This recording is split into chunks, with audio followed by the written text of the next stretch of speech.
Hello दोस्तों, नमस्कार। मैं त्रिभुवन भंडार का स्वागत करता हूं आपके ये चौथी क्लास है हमारी। चौथी क्लास में आज हम बात करेंगे चालक, अर्धचालक और जो है अचालक के बारे में, ये तीनों के बारे में। और उसके बाद कूलाम का नियम क्या है और ढेर सारी डिटेल। जैसा कि आप लोग जान रहे हैं, यह 12वीं का फिजिक्स का जो है शॉर्ट क्रैक्स है। इसमें जितना हो सके स्टडी मटेरियल शॉर्ट फॉर्म में जितना हो सके स्टडी किया जाए। तो चालक की पहली बात कर लेते हैं, यानी कि कंडक्टर की बात करेंगे। चालक चालक होता क्या है दोस्त? चालक क्या होता है? ऐसे पदार्थ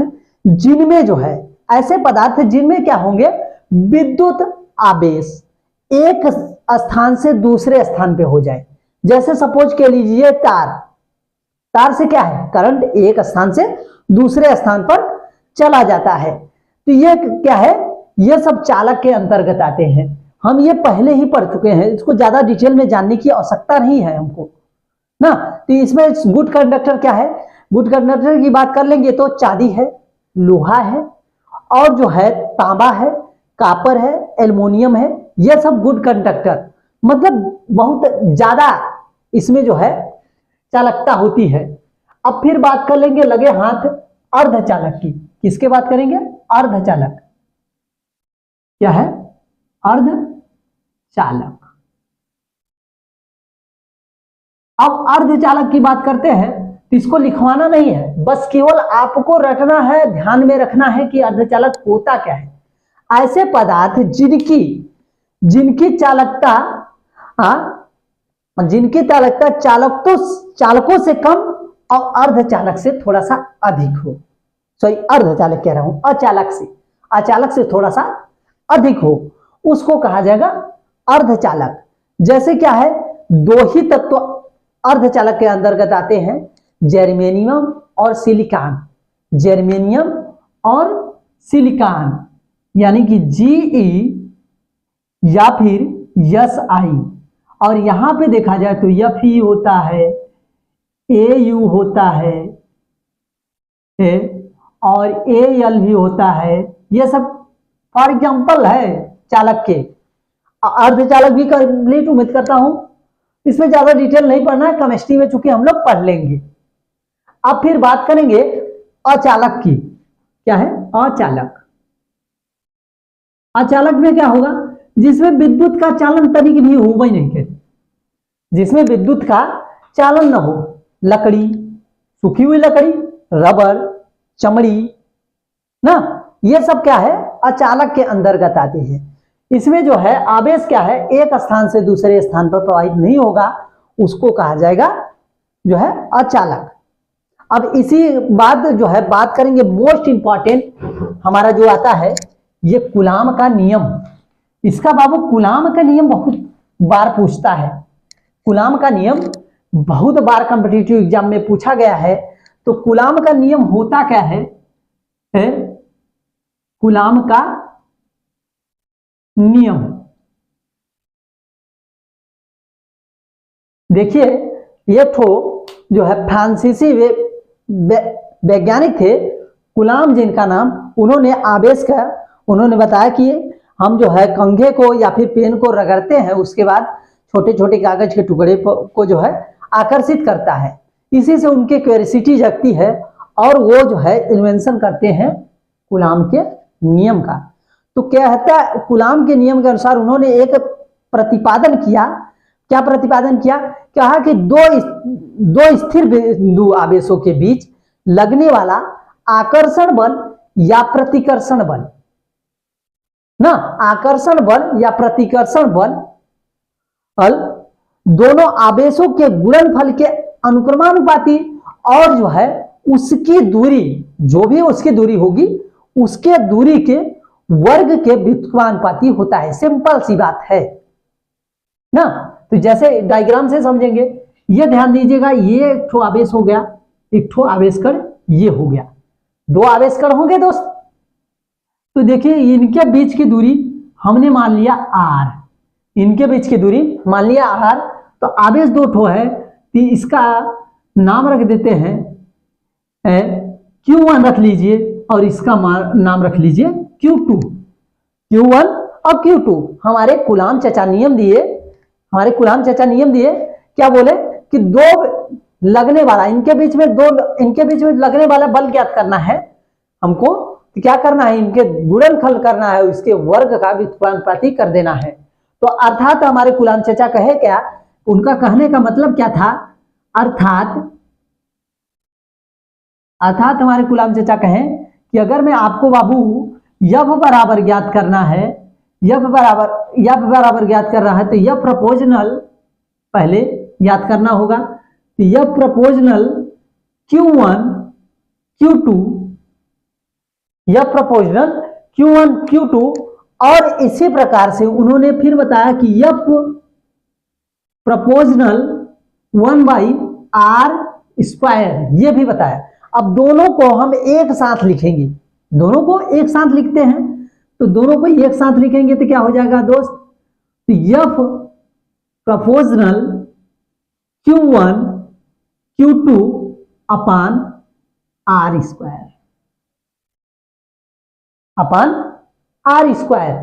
अब ये हो गया हमारा कूलाम का, ये हो गया हमारे कूलाम चाचा ने नियम प्रतिपादित किया यफ के बराबर।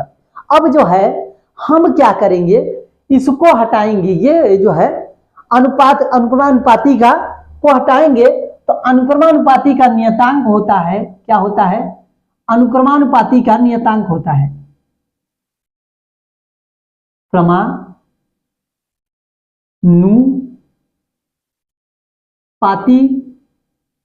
का नियतांक।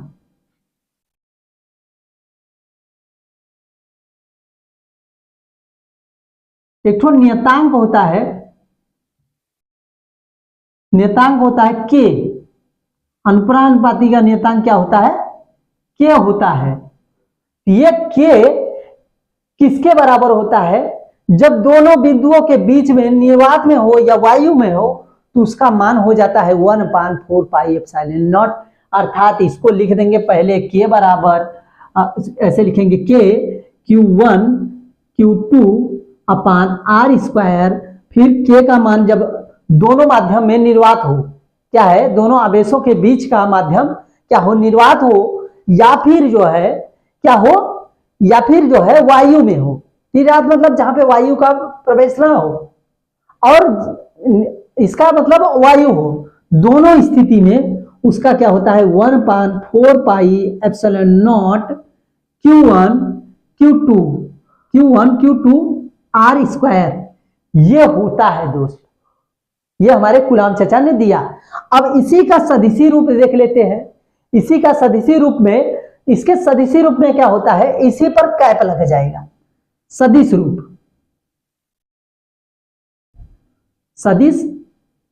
रूप। ज्यादा इसमें हम लोगों को समझने की जरूरत नहीं है, इसको ऐसे एजिटिट लिख देना है, और इस पे एफ वेक्टर हो जाएगा सदिश रूप, जैसा कि ये वेक्टर लग जाता है तो एफ वेक्टर, ये 11वीं में हम लोग पढ़े होंगे, 1/4πε0 कर देते हैं, और उसके बाद Q1 Q2 कर देते हैं, फिर r का स्क्वायर, उसके बाद r², ये हो जाता है सदिशी रूप। अब लगे हाथ इसके मात्रक के पर भी बात कर लेंगे, तो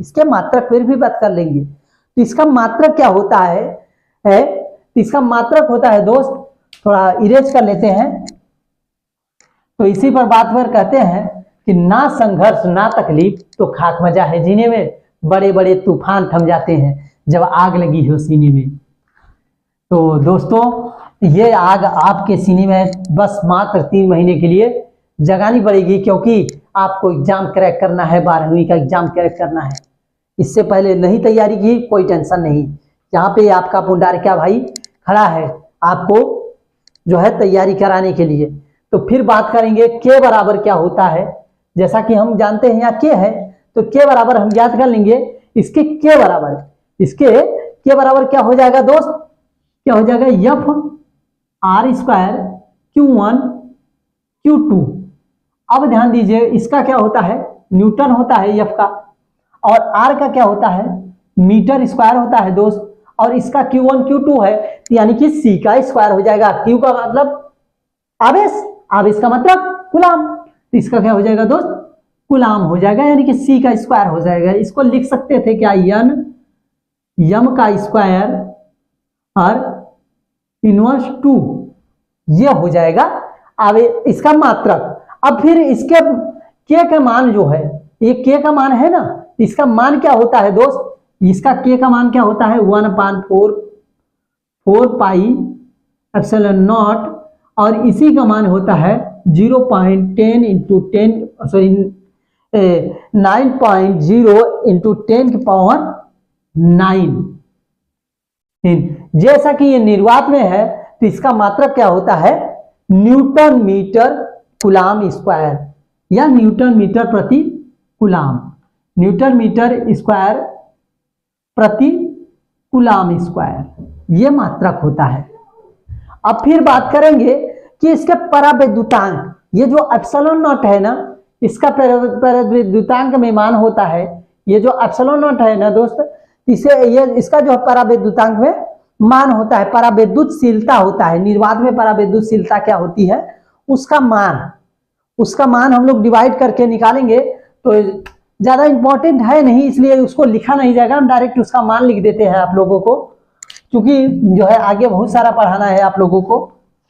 और तो जो है एप्सिलॉन नॉट बराबर क्या होता है दोस्त, एप्सिलॉन ज्यादा इस पे इंपॉर्टेंट ज्यादा है नहीं, तो इसके लिए ज्यादा बात नहीं करेंगे। तो इसका मान होता है क्या 8.85 इंटू 10 की power -12 coulomb square newton metre square, यह होता है एप्सिलॉन नॉट का मात्रक। अब फिर इसकी बीवी सूत्र का मान बात कर लेंगे, तो इसका बीमा सूत्र भी लिख लीजिएगा, इंपॉर्टेंट है नहीं, लेकिन लिखना आपका प्रोसेस है, तो एक प्रोसेस को देख लीजिएगा। इसकी बीमा सूत्र देखते हैं, इसकी बीमा की बात कर लेंगे दोस्त, तो इसकी बीमा क्या होती है M inverse 1 A square L inverse 3 T square, ये होता है बीमा, इसका बीमा। तो जो है ज्यादा इंपॉर्टेंट था नहीं, आज के लिए इतना ही। उम्मीद करता हूं वीडियो अच्छा लगा ना मेरे दोस्त, और यहां तक आए हो तो लाइक जरूर करके जाना। धन्यवाद, मिलते हैं अगली वीडियो में। Thanks for watching.